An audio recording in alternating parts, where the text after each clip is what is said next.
Today's episode is sponsored by Mill Creek Entertainment. Mill Creek is the industry leader when it comes to value-priced DVD and Blu-ray features and compilations. They have one of the largest catalogs out there, ranging from kids programming, classic films and television, independent cinema, documentary, Latino cinema, and they even produce their own content in-house, which is pretty freaking cool. Mill Creek is a trusted partner with some of our favorite studios, including Sony Pictures, Walt Disney Entertainment, Warner Brothers, CBS Home Entertainment, and many more. They've got their hands in just about everything. And I gotta say, my favorite aspect of Mill Creek is how plentiful they are. It's rare that I've gone to a store and not seen their now ubiquitous logo on display.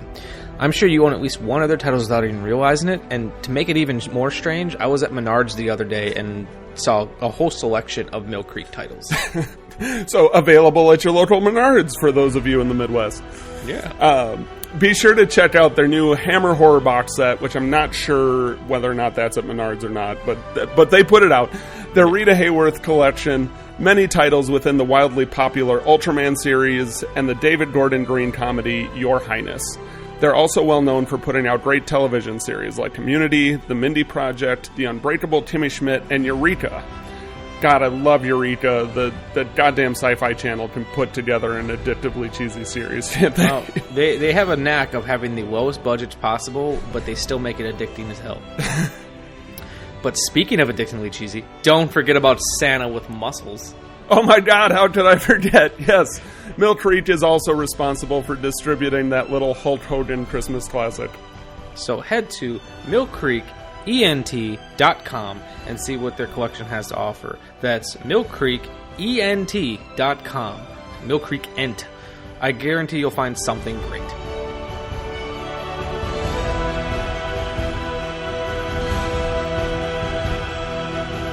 I always think of Calculon.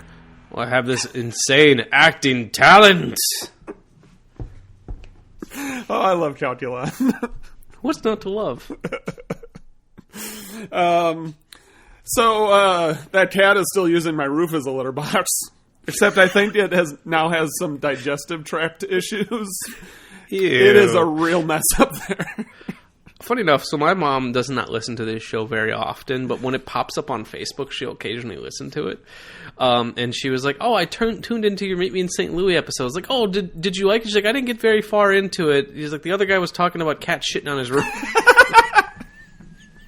I was like, did you stop listening? She's like, "No, I just had other things to do." I was like, "Okay, okay. I just wanted to make sure that didn't push you away." You gotta fight through the cat shit parts in order to get cat to the shit roof. on a hot tin roof. That's the name of your autobiography. Cat shit. It's even fun to say. It's just funny. Cat shit. Cat shit. So, how have things been going since the last time we talked about how things are going? So, a little background for our listeners. We decided to record 2 episodes today, though they'll release further apart. But we literally just finished recording the Mr. Smith Goes to Washington episode. Yeah, so we've already caught up. I had enough time to go pee, get myself an Arizona green tea with ginseng and honey. Ginseng. And now here we are again. So not much has happened. We already know all of the ins and outs, but we still wanted to give you an obnoxious, long, cold open before we get to anything that you care about. Yeah, and I didn't know about the cat shitting on Nick's roof. New. Well, you knew about it. You didn't hear the update. Yeah, and then I guess if anything, it hasn't. If it hasn't come out yet by the time that you listen to this, it'll be out very shortly after. But it should be up by then. The Shameless Picture Show. We are looking into what all needs to go into getting us on Letterboxd. I'm personally on it, and I think we actually have a page we just haven't done anything with. What we want to do with the Letterboxd page is we're going to go through and I'm going to essentially make a review for every single film that we've talked about on this show and link to the episode. So that way you can go back and track along, and if you want to, you can follow us on Letterboxd, and that way if you say, watch Mr. Smith Goes to Washington, you can have links to where to listen to the episode, if there's a live video for it, or if there's a YouTube video for it, where you can get all those links, and everything will be there. Maybe a little one-word sentence saying, we liked it, we hated it, though we don't hate many things on this show. No. And I'm also going to link together, so in the last episode, I talked about William Lustig's violent film Vigilante. That's going to have a link on it too, and I might even, if I'm feeling up to it, might even put like a time code. Here's where it starts. Nice. I have not poked around on Letterboxd, but I'd also assume that we could put our respective shame lists on there. Yes, you can. So you can see the up and coming. You can. Yeah, and we created a shame list on there years ago. Yeah. I have not updated it. So then, and I'm on there personally, and you can find me on there. I'm under just my name, Michael Viers. Actually, no, I think I'm my screen name is like Viers 10 2008, but I'm on there. You can find me. My wife Amanda's on there. Come say hi and check out what we're doing. And it's also interesting too, because if you follow along, you can kind of get an idea of what's coming up on the Shameless Picture Show by keeping track of me on Letterboxd. So insider that should info. If that's not up by the time you're hearing this, it'll be up very shortly thereafter. Cool. Links in the bio. Yeah, links in the bio. In the description, I guess. So, Nick, was there anything else you want to talk about before we get to our topic? No, I guess I'm tapped. Yeah, I don't have a whole lot more to say either. Weird. In the last episode, we did it live, so I played clips and everything, but now, I don't really need to. Right, I don't need to play the trailer. We'll just fix it in post. Yeah, unless you want me to. Unless you want me to play the trailer for you. All right, well then, let me take a sip of tea for the working man. Coffee for me. And then let me read my intro. It always bugs me when there's a little bit of oh yeah, you got to do the cleanup. I have to drink it out right away, or else it festers. Warning! This movie podcast actually discusses movies. Be aware that it may discuss any of the following elements: endings, surprise twists, unexpected cameos, and all manner of spoilers. Without further ado, please enjoy our feature presentation, The Shameless Picture Show. Hello and welcome to another episode of The Shameless Picture Show. I am Michael Viers, and with me, as always, is a man who seems to constantly ask me if I've ever been to a Turkish prison. Nick Richards. Do you like gladiator movies, Michael? Have you ever seen a grown man naked? That one made me uncomfortable. Yes, yeah. We'll get into that, but yes, I concur. On today's episode, we wanted to do something a little more lighthearted and tackle a film that was requested by a friend of mine. I said friend. By a friend of mine. His name is Chad Livingston. I went to film school with him, and I work with him. It's considered by... And actually, he wanted me to see this movie so bad that he was like, have you ever seen Airplane? I was like, no. Should I? And he's like, yes. And he's like, you should do it as an episode. And I was like, yeah, maybe we'll get to it at some point. 5 minutes later, he came back with the Blu-ray and be like, here, I bought this for you. Now you can review it. I'm like, oh, shit. Now I kind of feel like I have to. It's considered by many to be one of the funniest films of all time. Many, not all, and is an inspiration for a lot of Midwestern filmmakers, considering the trio that directed it came from Wisconsin. Today we're discussing the Zucker brothers' comedy spoof classic, Airplane. Ex-pilot Ted Stryker is a war veteran and cab driver who struggles in life with his stewardess girlfriend because of his fear of flying. While their relationship is on the rocks, he shrugs past his fear of flying to get on her flight to win her heart back. Ted must get over his issues with the skies because I wrote this really fast. Because after the in-flight meal causes everyone on board to get sick, it's up to him to find his confidence and land the plane safely, all the while dealing with hijinks, clever wordplay, Leslie Nielsen, and a large inflatable dummy autopilot named Otto. Created by the creative team of Jerry Zucker, Jim Abrahams, and David Zucker, ZAZ for short. While watching late-night TV where they saw the 1957 film 0 Hour, they found themselves loving the film, but felt it was a little too serious and began to riff on the film in true Mystery Science Theater style. They kept adding jokes and gags to make the very serious film more fun and goofy. This was their idea. Remake 0 Hour, beat by beat, but make it fun. And with this genius stroke, Airplane was born. And after the success of Kentucky Fried Movie, which they wrote, they had enough pull to get Airplane made. The film was a huge success and helped launch the careers of ZAZ and helped make Leslie Nielsen, a serious actor in 1980, the comedic foil we grew to know him as. The film was also well liked by critics despite its goofy and sometimes stupid subject matter. The film stars Robert Hayes, Julie Haggerty, Peter Graves, Lloyd Bridges, and Leslie Nielsen as Dr. Rummick. Directed and written by the team of Jerry Zucker, Jim Abrahams, and David Zucker from 1980, this is Airplane. Stand by for the most extraordinary chain of events ever swept up into high adventure. Hey, Larry, where's the forklift? Forklift! It's over there for the baggage loader. Airplane. Airplane is drama. This is Dr. Brody at the Mayo Clinic. There's a passenger on your Chicago Flight 209, a little girl named Lisa Davis, en route to Minneapolis. She's scheduled for a heart transplant. I want you to make sure that she's kept in a reclined position and that a continuous watch is kept on her IV. Airplane is action.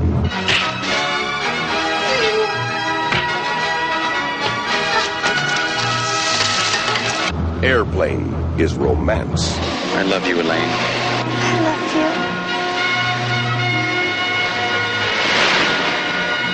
you. Airplane is music. There is only one river. There is only one sea. Airplane is dancing.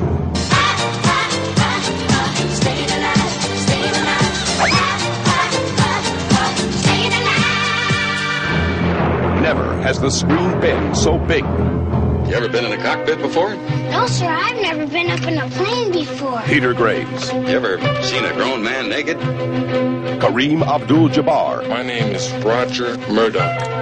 I'm an airline pilot. Leslie Nielsen. This woman has to be gotten to a hospital. A hospital? What is it? It's a big building with patients, but that's not important right now. Lloyd Bridges. Johnny, what can you make out of this? This? Well, I could make a hat, or a brooch, or pterodactyl. Robert Stack. All right, Steve, let's face a few facts. And we hope you enjoy the rest of your flight. Julie Haggerty. By the way, is there anyone on board who knows how to fly a plane? Can you fly this plane and land it? Robert Hayes. Surely you can't be serious.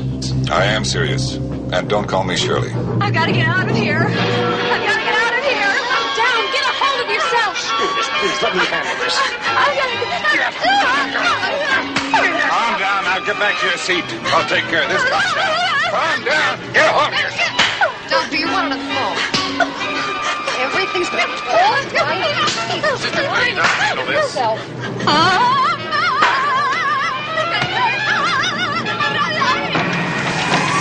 Mayday! Mayday!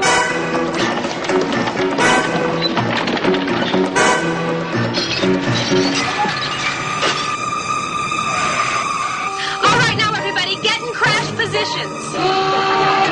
The most incredible adventure the screen has ever created. He's coming right at us! The big news is Airplane. Sorry, I'm taking a couple extra notes. I'm glad you have notes because I don't have much. So, Nick, after your notes are done, what did you think of what did you think of Airplane? So, well, I'm actually going to turn that around on you because I've seen this before. Oh, I didn't know you. Oh, saw yeah, this. yeah. I'm well versed in Airplane. This was a first time for you. I have a sense that I know what your opinion was, but for the audience, Michael, what did you think of Airplane? How about we do something a little bit different again? How about you tell me what you think I think of the film? I think you think that it was not a great film and was not that entertaining for you. That's pretty accurate. Oh my god, I went in wanting to really like this film. I did. Especially because I like Mel Brooks' films. And I guess just to preface, maybe I was just in a mood when I went to go see when I sat down to watch this film, But I think there's a couple things. So yes, I didn't love this film. I didn't hate it either. I would probably even rewatch this film again and give it another try. And hell, the copy that Chad bought me has Airplane 2, so fuck it. Maybe I'll watch Airplane 2. Which everyone tells me not to see. To the best of But hey, if Ghostbusters have taught me anything, maybe I'll like it better. Right. To the best of my recollection, I felt that they were very similar in tone, same quality, if you can use that word, but like they felt in the same realm to me. I was not disappointed by Airplane 2. Okay. So yeah, I didn't hate the film, and like I said, I just could have probably been in a mood when I saw it. I felt like I wasn't fun. The gags weren't landing with me as well as I wanted them to. And I try not to do this, but it's sometimes harder than other times. I don't have any sentimentality towards this film. And I specify that because I'm sure there's films I do have sentimental attachment to that I can ignore some of these things easier because I do have an attachment to. Absolutely. That's something that comes up over and over on this show with this particular format, is the difference in reaction to something that you fell in love with earlier on when you were younger, not exposed to as much. You know, what your first impression of when you're younger affects how you view it older. It's you brought up our Ghostbusters episode and how I was blinded to the misogynistic problems of Venkman's character, even though once you pointed it out, I'm like, oh shit, yeah. And usually I'm pretty in tune to that kind of thing, but I was filtering it out because of my young love for the film. Yeah. I would say I described it best on my Letterboxd review for this movie. Airplane, where every joke is more offensive than the last. And I'm not a prude. I don't mind some offensive jokes, but I feel like that's all they had going for them. It was either very offensive jokes or absurdist jokes. And like where I found myself enjoying the film is I enjoyed the wordplay and enjoyed the cleverness of some of the jokes. But like some of the things I didn't enjoy is like I didn't enjoy like a lot of the racial jokes. I can kind of look past some of it because just kind of chalk it up as being the time period. Though I thought the overly white woman talking fake jive I thought was actually pretty funny. Well, there's actually I had a conversation with Raina about this as we were watching it. I found my first reaction as I was revisiting this film is, it's relying on race-related jokes and sexist jokes more than I remembered, you know. And I was starting to have an issue with it, but then as it went on, I found that the jokes that used race as a setup weren't for, this is my opinion. Again, I've given this disclaimer before. I am white as fuck. I am male. I present as cis. You know, I am not the authority on whether or not a joke utilizing race is okay or not. But the conversation that I had with Raina and my interpretation of these jokes is, while they use race as a setup, they're not using race as at like the expense of the joke. So take for instance when Elaine and Stryker, he has a flashback of the two of them going to this African village. It was really a challenge during the year introducing them to our Western culture.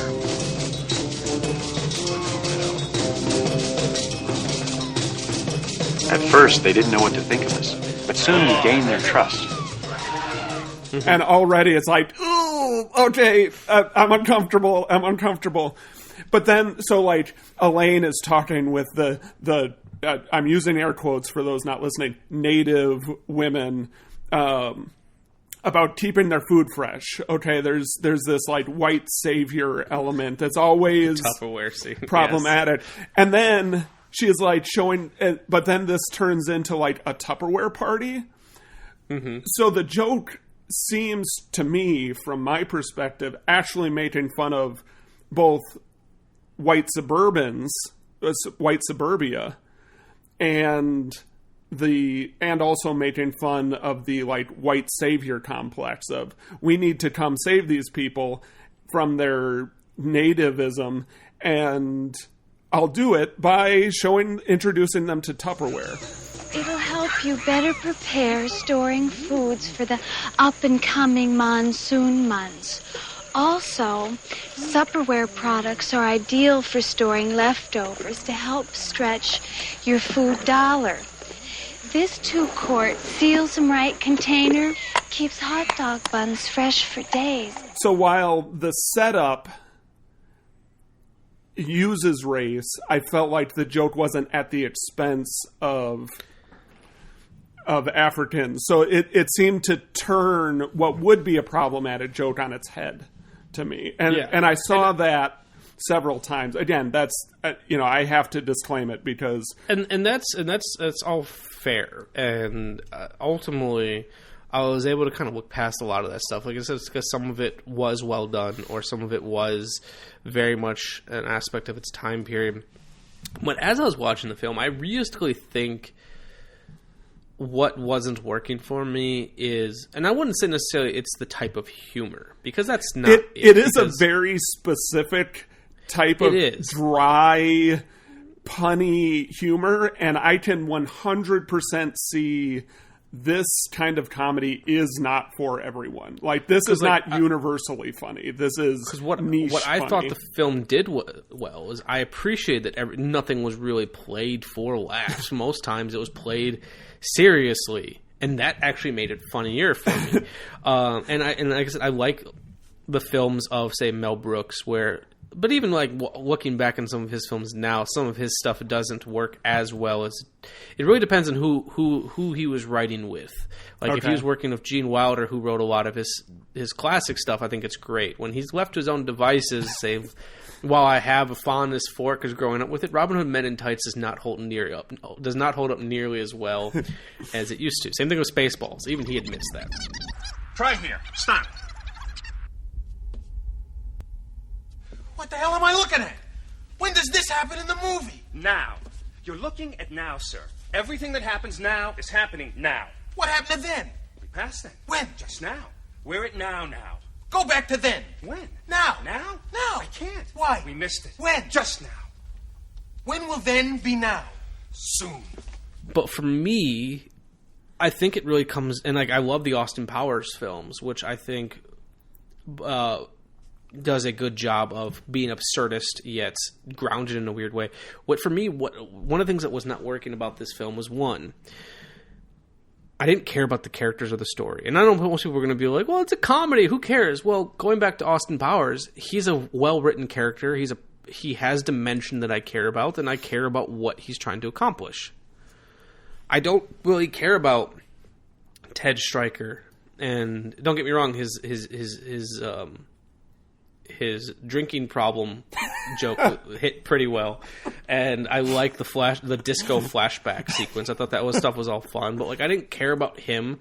I really like Julie Haggerty as Elaine. Yes. I thought she was a lot of fun. Yep. Very underrated in this film, but and then I just thought some of the jokes went on way too long, and to the point where it wasn't funny anymore for me. Like I think of the scene of the nun singing, and then they keep knocking out the IV. It's like this scene's painful. The scene's not even funny anymore because it just keeps happening. The kids' reactions aren't, at least for me, weren't that funny. Honestly, I was so close to turning the film off until Leslie Nielsen showed up, and then it's like, oh, okay, this like he brought you back.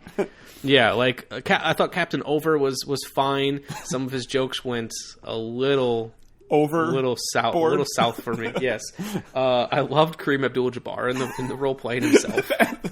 The way that they break that the fourth wall with the kid, like, no, yeah, you tried running up and down a court for 45 minutes. Yes, And so it's like that's ultimately how I like. Like there's things I definitely liked. Like I liked Lloyd Bridges' character. I laughed super hard when, you know, he I'm trying to think of who Lloyd Bridges, like his he's Steve McCroskey. He was he's the guy that kept saying, "Oh, well, it's a bad day to quit smoking. Yes, it's a bad day to." I picked a hell of a week to stop huffing glue. I love the scene where he's like, he goes and leans over his desk with a cigarette, and then there's a framed picture of him in the exact same pose behind him. I thought that was great. But then, like, some of the jokes, like, I just thought were, like, really dumb. Like, when he's calling the Mayo Clinic and they just have jars of mayonnaise behind him. It's like, I bet you guys really thought that was funny when you came up with that. Give like, me ham on 6, hold the mayo. Yeah. Here's my response to your reaction. You're not wrong, right? Like, everything that you said about this film is true. Like, I did not care at all about the character development. I actually wrote about it in my notes, but I think they care so little about it that it's okay for me to not care about it. Like, and that's fair. They're like, they don't even make an attempt to build story here. Every single line, every single shot of this film is either a setup to a joke or a punchline to a joke. Most comedies, they try and build a narrative and sprinkle jokes throughout, whereas this film is, again, every single line, every single shot is either a setup or a punchline. And it made it okay for me. Like, I'm the story guy. I'm the one that, like, has to talk about the narrative and has to talk about the character development. And I didn't care about any of that in this because they didn't. They didn't even pretend that they cared about it. It's like a comedy I Spy, where you're just spending an hour and a half finding the jokes that are happening in the background versus the jokes that are happening in the foreground. And not all of them land. And I'm okay with that.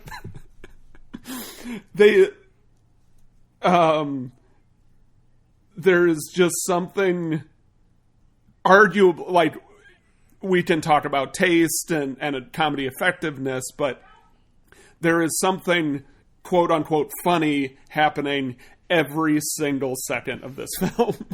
Yeah, and actually that leads me to something interesting that I remember reading recently. I couldn't read the entire article without having to pay for it, and I'm not signing up for first paragraph is fine with me. So let me make sure. From Telegraph, it's a UK website. They did someone. Once again, I couldn't read the entire article. Someone did a test to find out what the funniest movies are of all time, and they use a laugh per minute structure where they can figure it out. And apparently, Airplane is considered one of the funniest movies of all time, scientifically, because there's 3 laughs per minute in the film. Again, you may not find that style of comedy funny, and that's fair, but they packed it in. They definitely did. And I guess one of the things that, like, I am struggling with myself is what specifically about this film I wasn't gravitating towards, because there's films in its vein that I do enjoy, but for some reason I was struggling with Airplane. Sure. And I don't know if it's because, like, the people I was watching it with weren't enjoying it as much either, or what it is. Because, like, I was excited to see it because I like Leslie Nielsen quite a bit.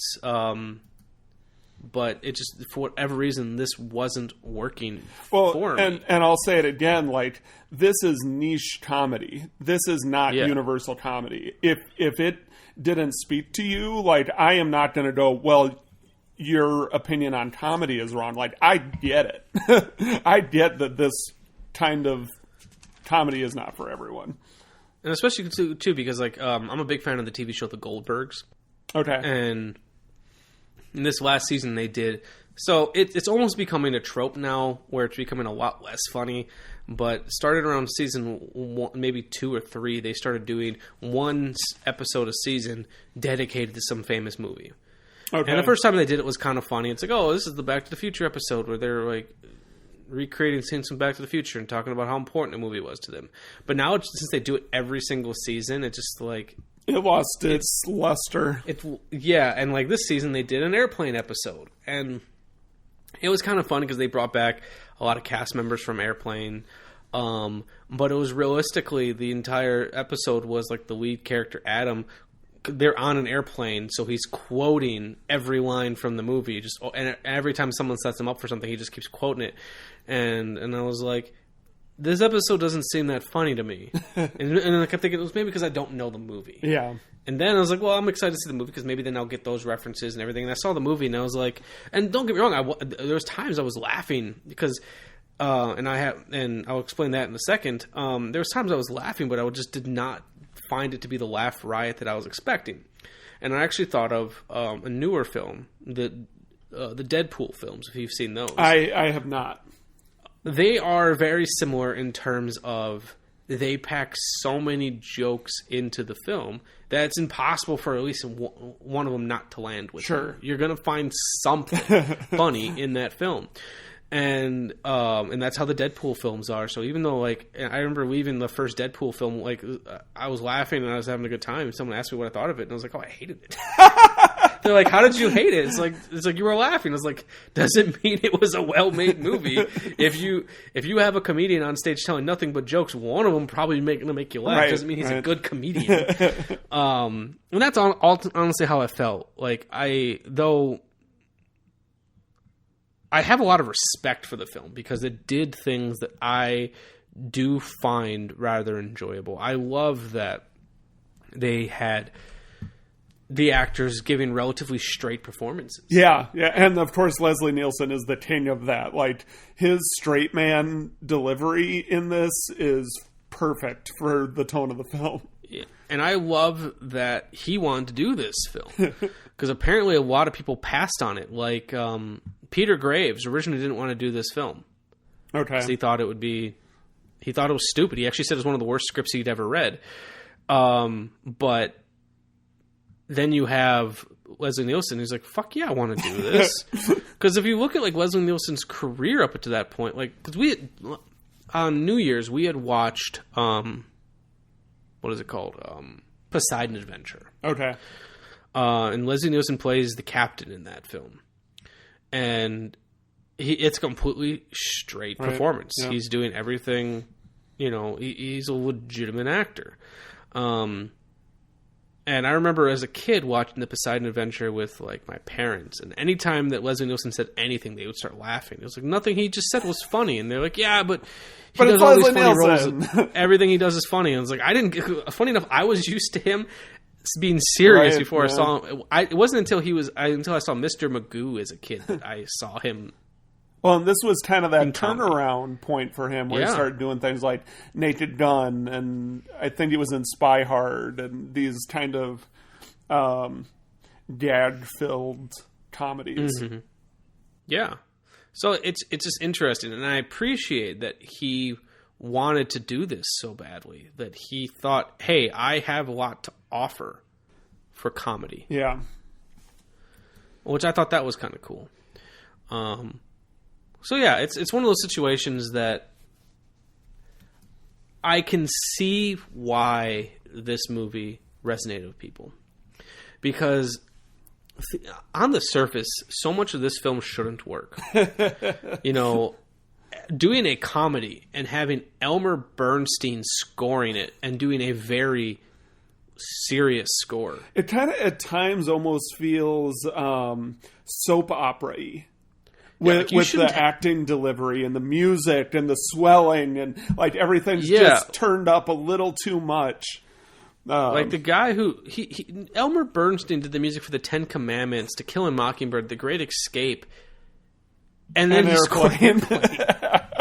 But like I kind of love it though. Like it works from the comedy aspect. Like it's an irreverent choice, right? Like it fits with that irreverent tone and kind of their flagrant disregard for for what they're supposed to be doing.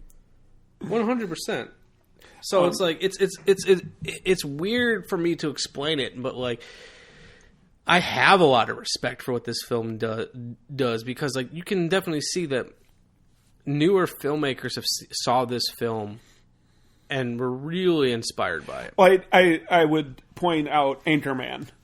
Like that has the same kind of like joke per minute thing, the disregard for like the importance of narrative, the kind of dry humor where it's funny because of how not funny it is. Like it's the just ridiculous over the topness of some of the jokes. I would point to Airplane if saying where Anchorman pulled some of its inspiration from. Yeah, and like I also think it was like a little piece of genius for the film because like they also wanted, or so originally when they were making the film, the backers of the film, they wanted them to cast comedy actors like Dom DeLuise. Okay, like Dom DeLuise would work very well in this film, and I feel like it's almost part like that would be the more Mel Brooks approach, right? To who this. was let's in get a bunch Robin of Hood comedy Men in Tights. people. Yeah, let's get a bunch of comedy people in this, and they're going to do a good job doing comedy. Where instead, the Zucker brothers and Phil Abramson, they were like, well, let's get these serious actors. There were very few of them actually telling jokes. Yeah, and let's get them to just have to react to this craziness around them, or in some cases, not reacting. Yeah. Not reacting, and that I feel like that made a big change in Hollywood in a lot of ways. Because think about how many comedy actors nowadays who can do drama. Yep. Like I think of like I can't think of the guy's name. Give me a second. Yep. And fill the dead air by saying Jim Carrey, who went from like the Ace Ventura movies to things like The Majestic and Eternal Sunshine for the Spotless Mind, and then or you got an actor like say Jason Sudeikis, who does comedy. Yep. He has been doing a lot of serious roles too, but then he can also do comedy in this vein where the comedy is the fact that he is being so straight throughout it. And I feel like that made a big change in film. And then, like, hell, I don't think Seth MacFarlane would have a career if it wasn't for something like Airplane. Right. You can see how this movie was the shit for him. And I would also take that same comparison to support my comment earlier about how this film uses race in its joke telling, where it's a setup that most writers use poorly, and that's where the racial problems come in. Where this film, from my perspective, just like Seth MacFarlane can do when he's at his best, is flipping that, where he's using race to then turn the joke around on the white people. Mm-hmm. Yeah. Something that for me, Airplane felt a lot like a Marx Brothers film, like Duck Soup, where I haven't seen a lot of Marx Brothers work, but it's like kind of just a show. It's not really about the story. It's a platform for the Marx Brothers to be irreverent for an hour and a half. Mm-hmm. And now the Marx Brothers do tend to be a little more punchliney from the acting perspective, whereas Airplane, the actors aren't the ones telling the punchline. It's more of the tertiary character. It's the reporters saying, "All right, guys, let's take some pictures," and then they start grabbing all the pictures off the wall. Where the core cast are the deadpan serious ones, and all the chaos is happening around them. Mm-hmm. It's the fact that the doctor doesn't react when the heart is like jumping around his desk. He doesn't look at it at all. It's just, that's what the heart's doing. Yeah. And it almost to me, like, it almost feels like to me like So at times the film felt like a Looney Tunes cartoon. Sure. Yep. And sometimes it didn't. I'm trying to work through the best way to describe this. For me, the film worked best when the situations were absurd, or the wordplay, or things like that. I guess the times where the film didn't work as well for me was when it was just so overly cartoony. Like I honestly just did not find the constant use of the autopilot to be that funny. I'll agree with that. That the autopilot bits didn't really do much for me. If they would have done it once, like, oh, the autopilot comes out and it's an inflatable man. It's like, oh, okay, that's kind of funny. But then that autopilot essentially became a character. And I was like, okay, this isn't nearly as funny. Or like the Mayo Clinic and the heart hopping around. Like that stuff wasn't working as well for me. For me, a lot of their callbacks did really work. And they will call back to a joke more times than most writers and films do. And again, not for everyone. For me, a lot of those callbacks worked. Mm-hmm. Though for me, like what worked really well, like I think the pinnacle of this film and like what I still think the funniest scene of this film is the scene where Ted and Elaine meet each other. You have like that disco sequence. I don't know why in that case the film worked so well for me, where parts of the rest of the film did not. And the only thing I can think of is the fact that in that part of the film, one, I think it opened up a little bit more. Like sometimes I feel like the bad airplane set just worked against the film sometimes, where I like that they had more to play with and more to work with in that sequence. But yeah, that scene was the funniest scene in the film for me, anyways. And it just kind of rode this perfect line of being out there but not too crazy. And there was a lot going on. Like, I don't know. It's hard. Comedy's such a weird thing to try to explain, like why it works for you and why it doesn't. Right. And this film is like the epitome of that, because we're not going to be talking about character development. We're not going to be talking about storyline. We're not going to be talking about the lighting. All it is the comedy. And it's like a kitchen sink kind of comedy where, like you said before, like they throw everything at you in hopes that some of it will stick. And for some people, more of it sticks, and some just a few things stick. It's it's hard to pin down comedy, what makes somebody laugh and what doesn't. But this is all that film has. Mm-hmm. You know, it can't ride any other merit. So if the comedy didn't work for you, then the film didn't work for you. Yeah, and honestly, like it's one of those things too. Like I feel like the world needed this film at that time. Like in its own weird way, I feel like the world needed this type of comedy to kind of just.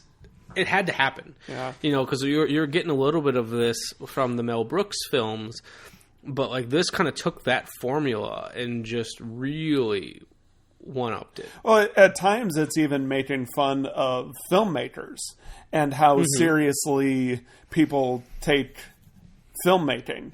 And I think that's in part due to how the main characters are taking this so seriously. And like it's like the characters and the actors playing those characters are taking the film more seriously than the filmmakers are. Yes. In a beautiful way that really works for me. In some ways, I actually think this movie is while it once again didn't work for me, it feels like it's got no restraints, and in that way, it's genius and kind of art and experimental in its own way. Because very rare, like, and I can speak to myself for this, and probably even speak to you to some extent with this. So often, our filmmakers, we are so tied to this idea of logic that I feel like we struggle to do anything that does not make sense logically. Right. Yeah. And what makes this film so interesting is that here they are, they're pushing things beyond the point of logic. None of this stuff makes any sense. Yes. None of this stuff makes any sense. And it doesn't matter. Right. Yeah. And it's almost freeing in that. Like, you know, I've spent a lot of time in school studying experimental film, and so just they're doing it with a different intent. You know, the intent is to get a laugh over trying to say something, but it's very experimental in that way. Yeah. Where yeah. Why can't we have an inflatable doll be an autopilot that is sentient? Right. And we talked about this a bit with Suspiria, where that film didn't really work for me, but I acknowledge the importance of experimental film, and I think you're right in that this is kind of experimental comedy. Mm-hmm. Yeah, like this is... Yeah, I think that's actually the best way to say it. It is experimental comedy. Even, you know, going back to talking about the film making fun of filmmaking, I thought about that a lot with I'm going to reduce this down to attempting to intelligently break down the boob shot. But when there's this I think it was when they were told to get into their crash positions or something, and everybody starts freaking out. And then there's this gratuitous... That was a pretty great moment when they all just like... Please get into your crash positions. And then this, like, it's framed up so that it's just the torso, like from the neck to the belly button of this bare female chest that then bounces and then walks off camera. It goes beyond gratuitous boob shot to the point that it feels to me, and maybe I'm over analyzing this, but I don't think I am, it's making fun of gratuitous boob shots. I agree. I could see that. It's what like, okay, here's that, you know, when I saw that shot, you know, I enjoy a nice boob shot, and it's just, you know, and I enjoy butt shots and all that. I appreciate it. But when I saw that shot, I wasn't like, oh, what a nice rack. What I was thinking is, it's funny how over the top, or how like transparent it was, and it felt to me like making fun of that need to include it. Yeah. Can I tell a fun, amusing little story? It better be amusing, though. Well, if we know anything about comedy, it might not. So for years, I was a teacher where I taught after school classes, and I taught specifically a film class where I chose films I think the kids would want to watch. Not necessarily the films they had chosen, but I was trying to find things that, like, whether it be musicals or things that they might not have necessarily seen on their own, and that we can talk about in, you know, context of making films and whatnot. You know, because they always wanted to watch, like, whatever's new at the time. So, like, oh, you know, Shrek or Despicable Me or whatever. And I was like, no. I was always trying to find different things. So if we're going to watch, like, an animated film, like, watch something that they probably haven't seen or haven't seen in a while. And I always try to end the I don't want to say the season, but I guess semester with something kind of big and fun. And I wanted to watch Indiana Jones because I think it was like rated. What was Indiana Jones rated? Let's find out. Just because I want to. It's important for the story. Raiders of the Lost Ark is rated PG. And I wanted to show that. And I was like, oh, because I think this would be a fun movie. Oh, I checked, and a lot of them haven't seen Raiders of the Lost Ark. And I was like, other than the final shot of, like, the face melting and everything, it's a relatively tame movie. It's got fake punches and all that stuff. And I guess Nazis, but they learn about that in school. And I was like, oh, I want to show Raiders of the Lost Ark. And I was told I couldn't because it was too scary. And I was like, I guess so, fair. And, you know, but they gave me a comparison film. They're like, how about you show Airplane instead? Keep in mind, I've not seen Airplane at the time. And I was like, No, I don't really want to show Airplane. And we finally agreed on Star Wars. Okay. That we could show Star Wars. And looking back on it now, it's like, wait, you guys wanted me to fucking show Airplane? Where there is a gratuitous boob shot. There's racist jokes. Yeah. You can't, and then a character who is trying to, I assume, sexually solicit a child. That was where, I was defending the jokes that involved race, but that was where I got uncomfortable and did not like the pedophilia stuff between the captain and I think Tommy was the character. Mm-hmm. That was where it crossed a line for me. That was there wasn't like an intelligent rebuke for that part. That just felt wrong. Yeah. And like I feel like, because pretty much everything the captain said was, like, do you like gladiator movies or, like, I feel like all that's kind of like hinting towards it. Well, but then one of his first ones is like, have you ever seen a grown man naked or something? It's yeah, it's pretty transparent. Yeah, exactly. And it was like, you could have had the rest of the jokes, and it still would have been like leaning towards that, but like that line just didn't work for me. Yeah. So it's like, wait, you guys wanted me to show this movie, but Indiana Jones was too scary. So yeah, I just thought that was kind of funny. Yeah, no, you never know what's going to hang people up, and I could have a whole discussion on just the rating system, and in particular, how violence tends not to up the rating, but sex will, or saying a bad word. Yeah, like it's like as you can punch, shoot, maim, decapitate as much as you want, but if you say shit or show a nipple, it's over. Like it seems just the standards that they rate at seem strange to me. I agree, and like there's no way. Like, granted, the PG rating in 1980 was very different. Yes, yeah. Than it is now. Gremlins is the only reason we have a PG-13 rating, because they didn't know what the fuck put that movie as.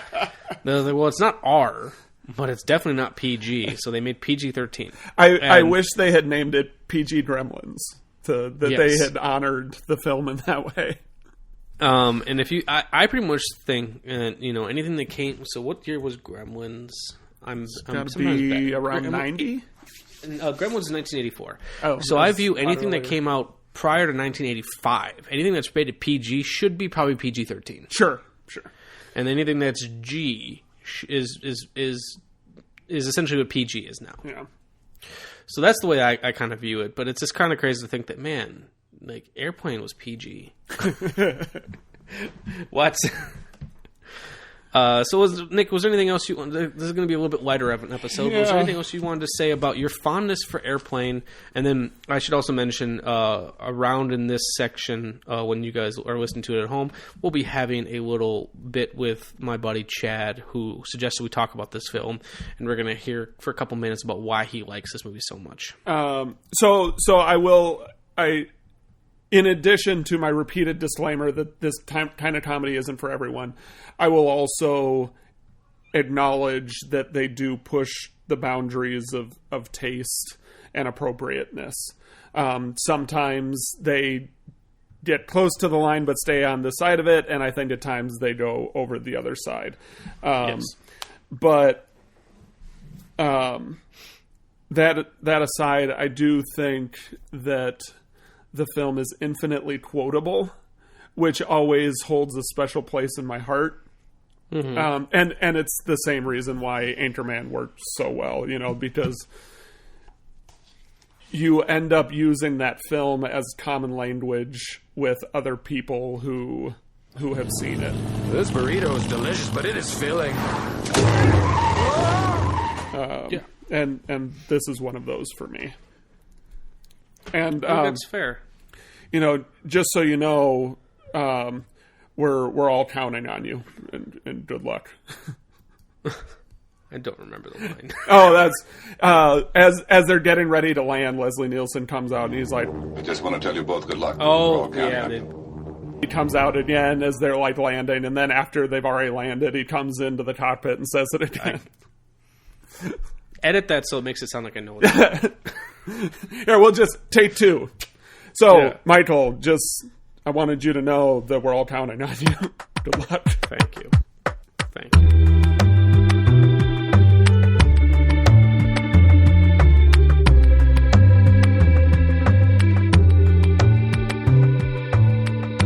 We finally made it where we were going to do Airplane, which was one of the episodes you wanted us to do. And normally we don't take requests very often. We usually save that for people who are part of the Patreon. But you were so nice enough to actually legitimately buy me a copy of it. So I was like, okay, I should do Airplane for Chad. Plus, you have to... It's a movie you need to see. All the directors are from Wisconsin, first off. Yes. Was it David Zucker, Jerry's... Abrams, Yeah, Zucker, Abrams, and Zucker. Yeah, Jerry and David Zucker, and then... Phil Abrams?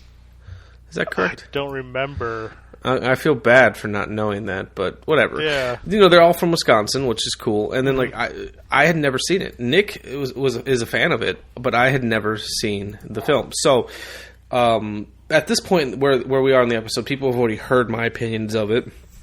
Where I will say I wasn't the biggest fan of it, but I do appreciate it.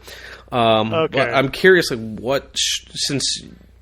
Funny enough, we didn't meet each other in film school. We went to the same film school, but we met each other afterwards at work. Which is the funniest thing ever. And, we meet each other and it's like, oh, wow, 30-something mutuals. Okay. Yeah. And we both knew Nico Aldrich. And I was like, what the fuck? How do we know all the same people? We never met each other. And then I found out from work, Stella, she went to the same school to study film for a little bit, too. She didn't finish, but it's like, all of us were kind of in the same spot for a little bit. But that's too funny. I'm curious, why this film? Why this? And I know this is not your favorite movie of all time or anything, but this is definitely a movie that had some resonance to you. Why this film? Why did you want me to see it so badly? It's truly a classic. For 40 years now, it's probably one of the most quoted movies. I can remember just in casual conversation with my friends, and everyone just quoting it.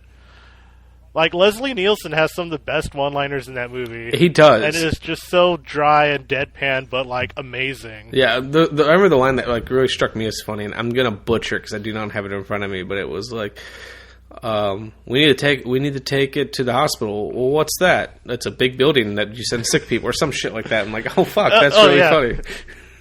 Yeah, it's a hospital. What is it? It's a big building with patients, but that's not important right now. Yes, that was the line. Yeah, and I remember that was what struck me that I liked quite a bit. Was I liked the excessive use of wordplay. I liked. And honestly, the film is...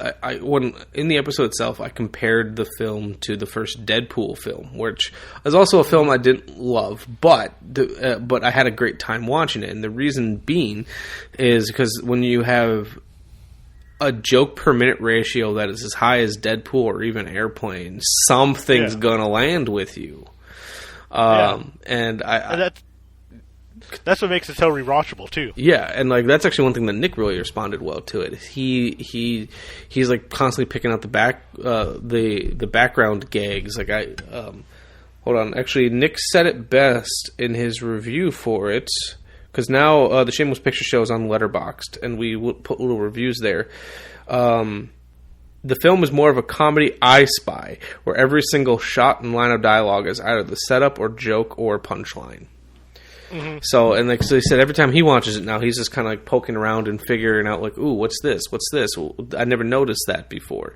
And I also often wonder what this film was like in the theaters, because do you remember the movie that came out it was at this point now 2 years ago, Blockers with John Cena and I remember the filmmakers were upset when that movie came out because so many jokes were getting laughed over because the film had so many jokes per minute, and certain things would get such a big laugh that they would laugh over some of the better jokes. Okay. And I'm Yeah, curious I can see if that. if Airplane ran into that issue, because it's not like Airplane was in a lot of ways Airplane was the little movie that could, where it was a movie that was made for a very small budget in 1980, like $3.5 million. It ended up grossing $158 million. So it's not like, it was like a little overnight success. It was a huge fucking success. To the point where, like, even Roger Ebert, his review for the film was funny because he says Airplane is sophomoric, obvious, predictable, corny, and quite often very funny. And the reason it's funny is frequently because it's sophomoric, predictable, corny, and etc. And like, I'm just like, so this movie gravitated with people. It was the comedy that, in a way, that you feel like the world needed. And I'm just curious, like, what it played like in the theater. Like, tell me, what was the first time you saw this movie? It was on DVD. Right, I rented it from Blockbuster. God, I was a teenager. I know that much. I think maybe I was like 13 or 14. So the movie had already been out for like maybe 20 years at that point, even more. And like, my mom just told me like it's one of those comedies you need to watch. And, I'm just like, okay, I'll check it out. And I rented it. And, like, I was just laughing, like, at everything. Mm-hmm. And, I'd watch it again with the commentary and see all the other stuff, I hadn't noticed before. And I watched it a third time, like, maybe a couple years later. I noticed more things. And then even, last month when I watched it again, like, I was still noticing stuff I had not noticed about before, and maybe it's also because I'm older, so more jokes are landing with me as I age. There's a lot of, like, crazy inappropriate jokes in this film. Oh, yeah.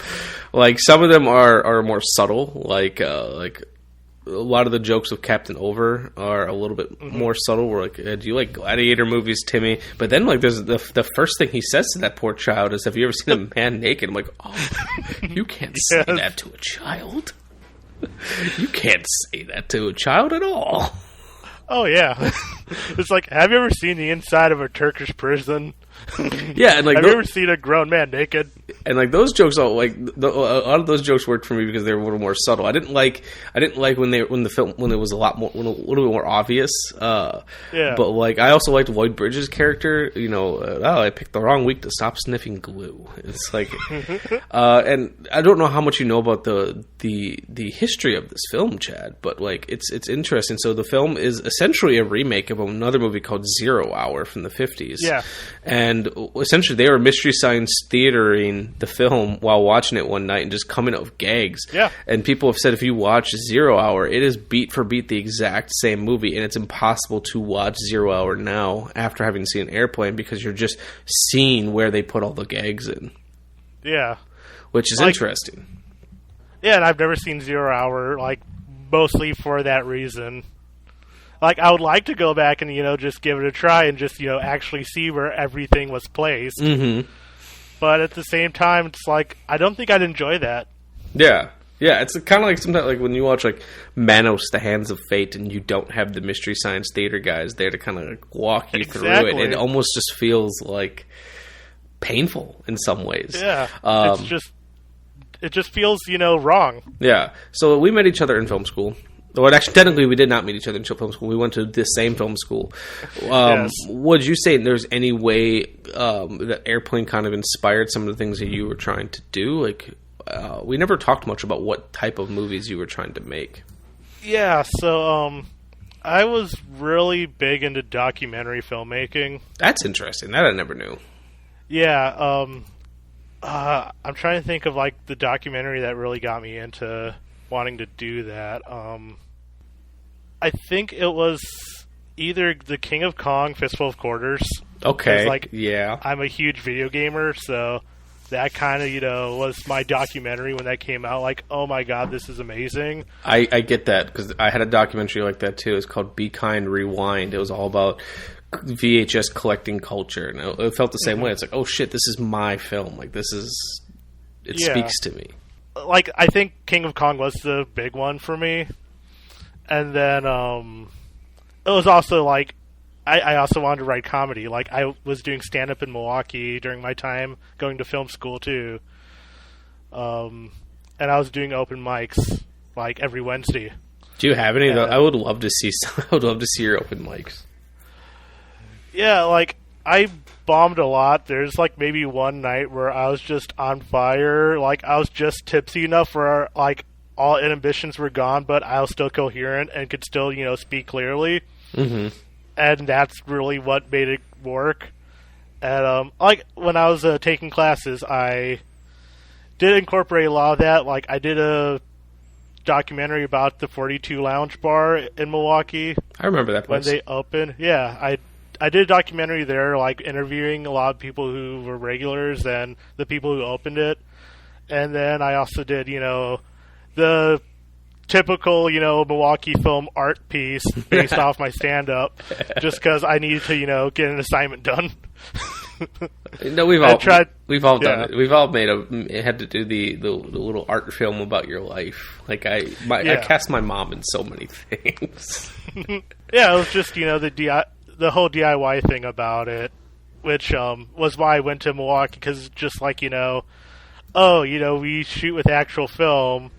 I want to, work with actual film and, cut it the old-fashioned way and do all that stuff, because, like, the two movies that really made me want to be a filmmaker, like, to begin with, like, not to make documentaries specifically, but just to make film, were Clerks and Slacker. Yeah. Yeah.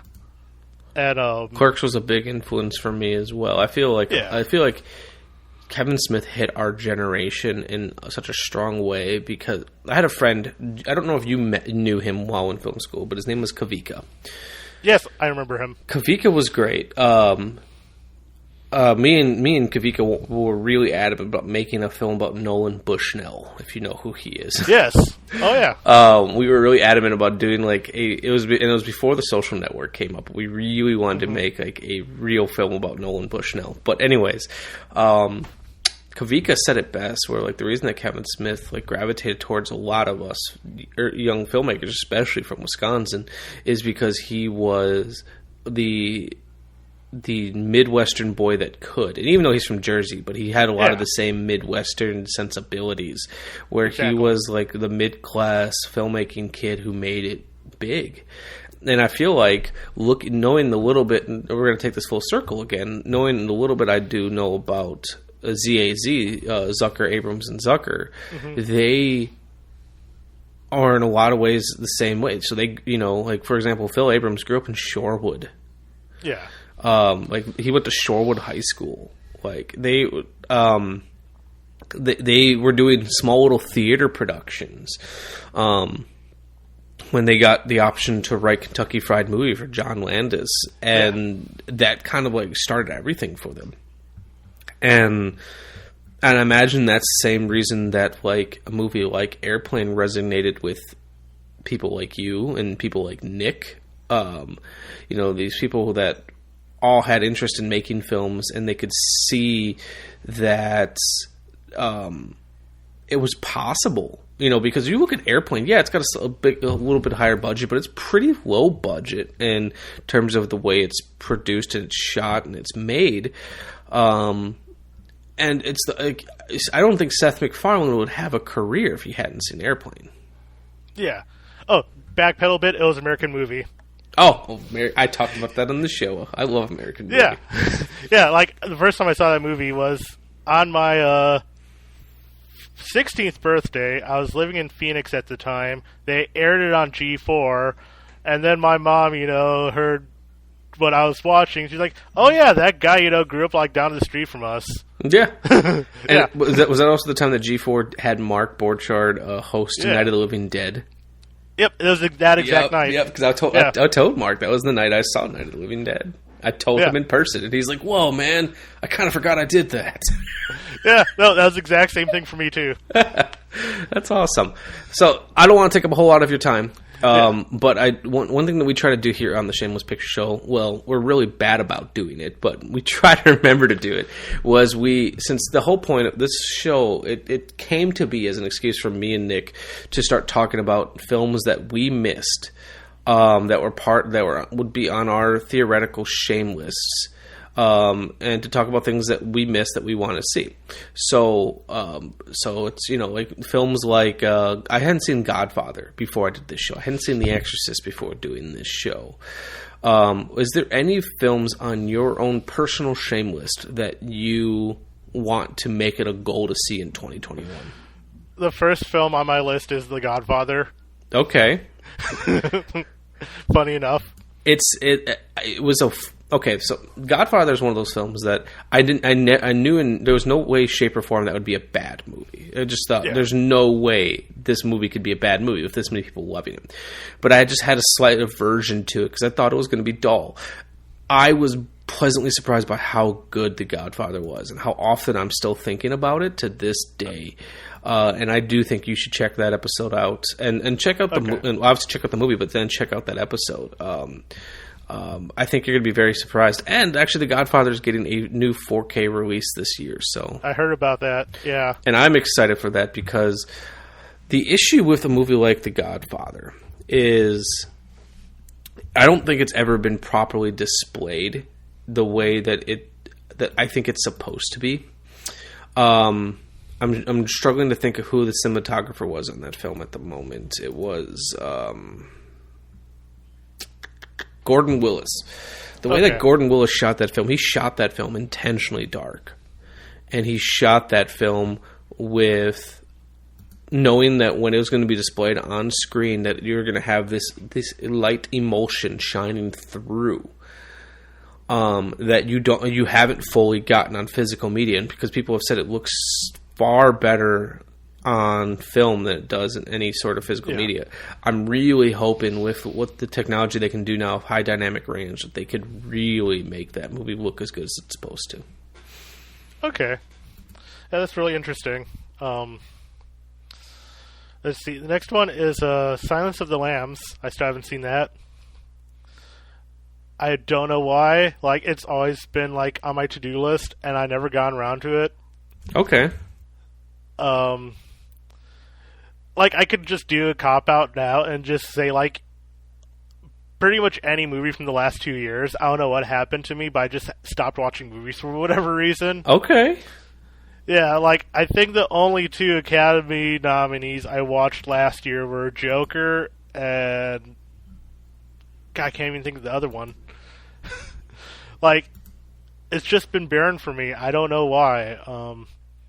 But Wolf of Wall Street's on there. Like, I need to watch that. Mm-hmm. Just because I want to see Jonah Hill cuss up a storm. Wolf of Wall Street's good. I do recommend Parasite if you've not seen it yet. Knives Out I thought was phenomenal. Once Upon a Time in Hollywood I liked a lot. Midsummer. There's a lot of... Marriage Story blew me away, but how good that film was. Okay. So there's definitely a lot of good stuff. And at any point, if you want, just reach out to me. If you're like, I need a recommendation from a movie that came out in 2019 or 2020. What do you recommend? And that goes out to anyone who's listening to this. I will jump in a heartbeat and definitely give you some perspective. Yeah, like the only movies I watched, 2019, like, I can... Like, aside from, whatever Marvel stuff was coming out that people flocked to the theaters for, including myself, I think the only other one I really watched was Mandy. Mandy was like one of my favorites. That was my movie. I loved that flick. I think that was my movie that year, like my favorite movie that year, just by default. Yeah, I think that was mine too. Well, I'm going to give you a recommendation for a movie from 2020 I think you should check out. You can watch it on Amazon Prime if you sign up for a free week of Epics. You know how you can do like those free trials or whatever? Yeah. And I highly recommend it. It's called Spontaneous. I've been recommending this film to everyone. And the reason I like it so much, it's a Juno-esque film. Juno or even Heathers in terms of its comedy and its styling. But it's about spontaneous combustion. Where it's these students in this high school literally start exploding. These 2 kids are kind of trying to figure out what to do in their world, and it's a cutesy love story that is extremely charming, but then had me weeping by the end. It is written and directed by a guy named Brian Duffield, who has had a phenomenal year because not only did he write and direct Spontaneous. He wrote a couple years ago for McG. He wrote The Babysitter. He produced the Babysitter sequel, and then he had 2 movies that he wrote came out this year. So he's had a great year. All right, yeah, I'll check that out. Like, you had me at Spontaneous Combustion. Like, okay, this sounds weird enough that I'm going to enjoy this. Yes. So check that out. I just love weird movies. I know. I know you do. The weirder, the better. Definitely. That or just, nonstop, revenge action movies like John Wick, which... There you go. I know it's something I still need to talk about on this show at some point. Yeah, man, Keanu Reeves' resurgence, just John Wick, man. Perfect. All right. But yeah, and then the rest of my list are Jojo Rabbit in 1917. Actually, Captain Phillips. I have to see all 3 of those as well. Okay. But, yeah, no, just... There's that time before film school I was just watching everything, and then that time after where I just was like, I'm not going to watch movies as much, and I don't know why. I'm just going to focus on everything else in life now. Yeah. I get that. Yeah, it just kind of happens. Well, and hopefully I can get you back into watching more movies. Yeah, I'll go back and, just watch the classics that I love, just like any Kevin Smith movie. That was the other movie I saw was Jane Silent Bob Reboot. I saw that this year. I saw that last year as well. I saw it in the theater when he did the tour.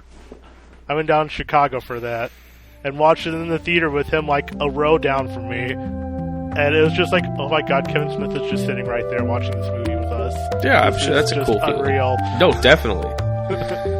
Well, thanks for having me on. This has been fun.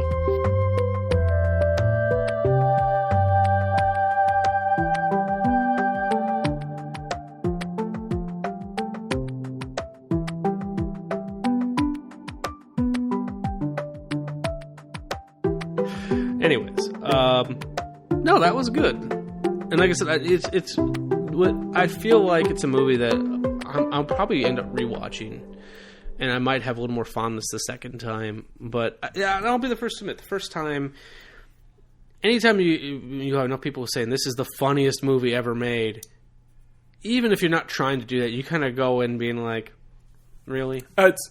Show me something. We talk all the time about the power that our expectations have going into a film.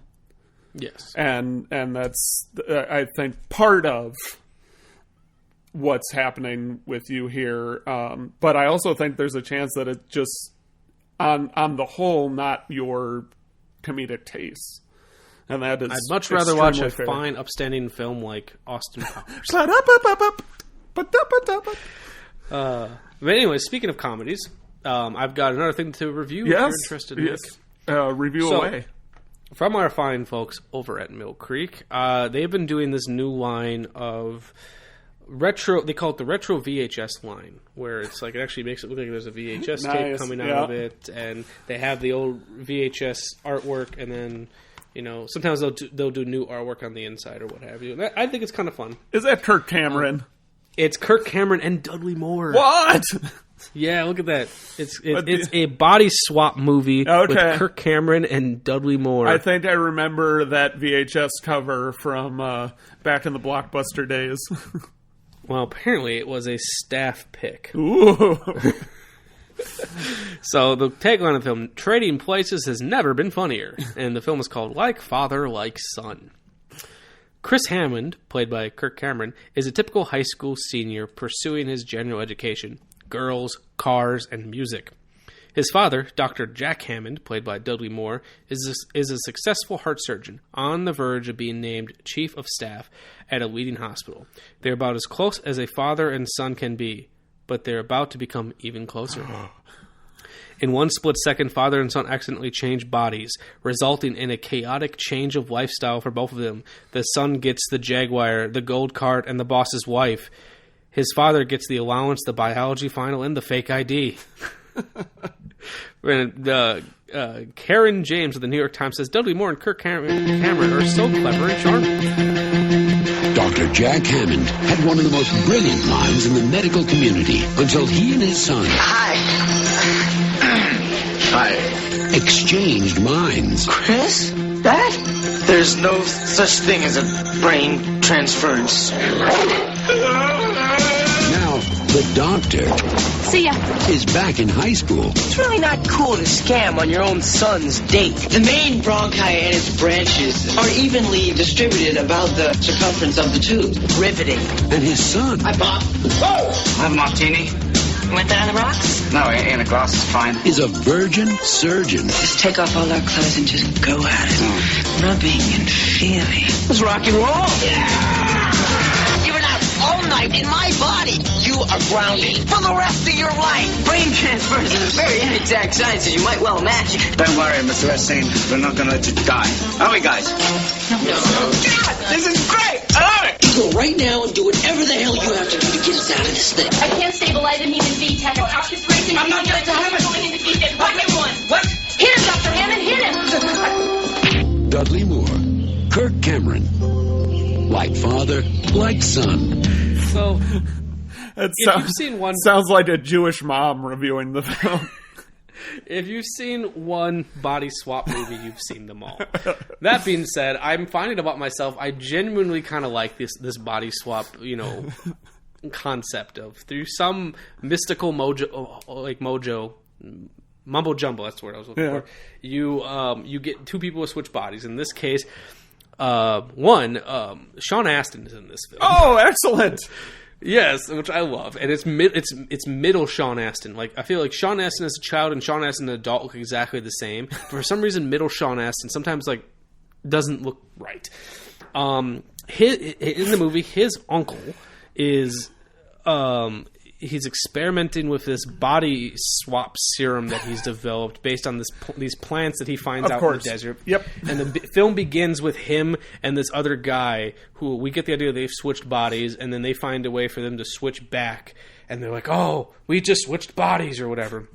And then we're introduced to the world, and we see that Dudley Moore is a successful surgeon. His son, he's a track star, but is terrible at school, and his dad's trying to coach him in biology and all this other stuff, and they just don't get along. And we get to see their life and everything.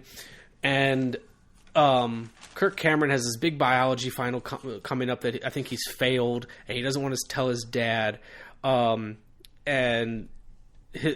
Sean Astin is like, hey, my uncle developed this serum, and he's like, oh, I'm sure that's bullshit, and he puts it in a Tabasco bottle, and he's like, no, we got it right here, and they test it out by switching their dog and their cat, and it shows like the cat chasing the dog out the room, and they're like, why are they acting so weird? Positive, yeah. And then I'm sitting here like, my dogs are afraid of my cats. Like, that means nothing. And the dad accidentally grabs the Tabasco bottle to put in his Bloody Mary and everything, and then they end up swapping bodies, and it plays out the exact way that you'd expect. But if this movie has taught me anything, it's that Dudley Moore is a far better actor than Kirk Cameron. That surprises me. Yes. It does not. Because, there's another body swap film that I got from Mill Creek that I liked quite a bit called Vice Versa. It's got Judge Reinhold and Ben Savage, and they switch bodies with each other. Yep. I've seen that one, actually. And that one's actually really good. What makes a good body swap movie is you need to believe that the other actor is really trying to portray this person. And Dudley Moore is having so much fun with this role, but the way that he's performing it is I never saw Kirk Cameron's character act this way. Sure. He's so high energy and goofy and I'm a little kid. And, Kirk Cameron is the entire time this is not right. What are you doing, young man? And it's this doesn't feel like either one of these actors. I feel like they shot all their scenes body swap before they knew who they cast as the other actor, and they're like, just pretend you're a dad, pretend you're a kid. Right, yeah. They weren't trying. Kirk Cameron wasn't trying to act like Dudley Moore. He was trying to act like an old person. Yes, exactly. And there's this, he keeps calling everyone son, come here. And, Dudley Moore's just hopping on the couch watching MTV and just air guitaring for everything. It's actually all things considered pretty funny, but not for the ways that they intended to right, be. Yeah. And for me, also what makes a good body swap film is you need to believe they need to grow to respect and understand. They have to learn something along the way. And I feel like that you kind of get that. You get that. So near the end of the film, when their bodies are swapped, They're coming back from taking the antidote serum or whatever, and their bodies haven't swapped back yet. And Kirk Cameron as Dudley Moore needs to deliver a child, and in like a restaurant or whatever, because this woman goes into labor, and it's the first time that he gets to see his dad do what he loves, and that he actually cares about this stuff. But it feels so forced. Like, I never feel like they experienced anything in each other's lives that made him be like, oh, maybe I was being too hard on my dad, or maybe I was being too hard on my son. Like, we get all the hijinks with none of the resolution. Sure. So it was fine. It was fine. What a stellar review. It was fine. That's the nicest thing I'm going to say about this, because I will say, so we love Mill Creek. I'm going to specify by saying that they've been a sponsor from us from the very beginning. And we've been clear with all of our sponsors, like and I think most companies like this understand this and don't ask for you to review the product well. That, like, they're not all going to be winners. So what I'm going to say is this is one of the worst Blu-rays I've seen in my entire life. In terms of technical quality? Yes. So, reason people buy Blu-rays is to get you higher definition picture. And there's a couple things that go into that. It's better color, better clarity. A DVD is a 480p image. It's made up of less than 1 million pixels. A 1080p Blu-ray is made up of 3 million pixels. It's going to get you enhanced sharpness and with more information on the screen, you can get yourself a better picture, theoretically. So they really took the retro VHS look, because this looks like an upscaled VHS tape. Yeah. And it's so if you follow enough Blu-ray news like I do, you hear a term thrown around, DNR. It stands for digital noise reduction. We live in a world nowadays where people are used to their content looking hyper crisp and clear. They're not used to seeing digital grain, especially because we once upon a time we saw them on a big screen that we're farther away, and now TVs are getting bigger and we get closer to them. Yep. So people aren't used to seeing grain, and images, whether it be film or digital, are made up of entirely out of grain. It exists. Years ago, they did I think it was Paramount or Sony or whoever did a release of Predator that they got rid of all the grain where everyone looked waxy. If you've ever seen, sometimes you look at a movie and you're like, something looks off about you. You look like you're made of wax. You look like you're melting. There's no texture to it. That's what digital noise reduction does. It's like rid of the social media filters that it gets rid of all the grain in the background, so that way it doesn't look like, some people say grain looks like mosquitoes. You know the look I'm talking about. If you've seen what film looks like. Some people don't like that because they're not used to seeing it and they think it's wrong. So companies will then get rid of it. Issue is, once you do that, then you have no sharpness and you have no definition in people's faces. The solution becomes a new problem. And then they add a sharpening filter over it to add unnecessary sharpness, which if you do too much of it, can add jagged edges. Once you know what these look like, you can't not see them. So I'm going to go on a whim and say their source wasn't very high quality anyways. They attempted to get rid of the noise, or they're trying to hide something. And then they also had to over-sharpen it. I zoomed in on the image, and it just looked like fucking jaggedy lines on everything. And I looked it up to see, I can't be the only one who's thinking this. And so Mill Creek did a couple of releases around the same time. Another movie that I'm going to be talking about called The Freshman, which has John Cusack and Marlon Brando in it. Oh, wow. Which I want to see anyways. I don't care. Never thought those two would be in the same film. I checked blue-ray.com to get their opinion, just to see if I'm alone in this or if maybe I'm just being too harsh. And they're like, we gave The Freshman a lot of crap for its transfer, but this movie, Like Father, Like Son, makes it look good in comparison. It is legitimately the worst I've got DVDs that look better than this Blu-ray does. Sure. I will give them some credit though. They have a pretty decent stereo mix. Okay. The audio quality is pretty decent, especially because Kirk Cameron's character is obsessed with 80s heavy metal. So they go to an Autograph concert in the movie, and it's great to get surround sound of Autograph. Yeah. Which is pretty cool.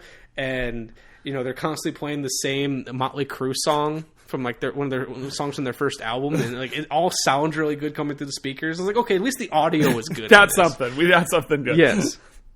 So yeah, I'm not even kidding when I say it's definitely the worst Blu-ray I've ever seen. And I don't like being negative, but like considering it, for me, I don't buy the discs just to have the movie. If I just wanted to see the movie, I would be streaming exclusively. Sure. I buy the disc because I want to have better quality and better audio than streaming does. And I would say 90% of the time it does. This is one of the cases where it doesn't. There you go. Yeah, like I said, if you like body swap movies, or you love Dudley Moore, or love Kirk Cameron, like if you just are a huge Growing Pains mark, a little bit, like man, I loved Growing Pains. Kirk Cameron should have been a big name instead of Leo DiCaprio. Fuck that guy. If you are just a big Kirk Cameron fan, check it out. But realistically, I would say go check out the movie Vice Versa instead, because Judge Reinhold playing Ben Savage is phenomenal, and Ben Savage does a fantastic Judge Reinhold. That's awesome. That movie I highly recommend. So cool. Well, thank you for the feedback. I'll know to avoid Like Father, Like Son. Yeah, but if it's streaming, At the same time, check out Mill Creek Entertainment for an excellent catalog. Yeah. Go check out Mill Creek Entertainment's release of Vice Versa. That one was a lot of fun. So, anyways, that's my review for Like Father, Like Son. Nick, was there anything else you wanted to talk about before we give our sign-off? I think that will do it, except that the one thing I didn't mention about Airplane, I think my favorite thing, is that the title has an exclamation point in it, and that, for some reason, just makes me so happy. It's not just Airplane, it's Airplane! The movie they're spoofing, 0 Hour, also has an exclamation point. Okay, there you go. Airplane! But, all right, Nick, was there anything else? Just that if you didn't like it, I have 2 words for you. Watch movies. Yeah, that was good. That was better than the one we practiced earlier. The Shameless Picture Show is recorded in Milwaukee, Wisconsin and Easton, Maryland, and is hosted and produced by Nick Richards and Michael Viers. Today's episode was edited by Nick Richards. Our opening theme music was written especially for us by The Directionals, with narration by Zach McLean. The end credit music you're enjoying at the moment was generously provided by my friends in the band 10 Speed. The Shameless graphic design is masterfully done by Amanda Viers. An extra special thank you to all of our Patreon supporters and to our generous sponsors. We are on Spotify, Stitcher Radio, iTunes, Google Play, and Libsyn. You can find links for all these amazing people in the description below.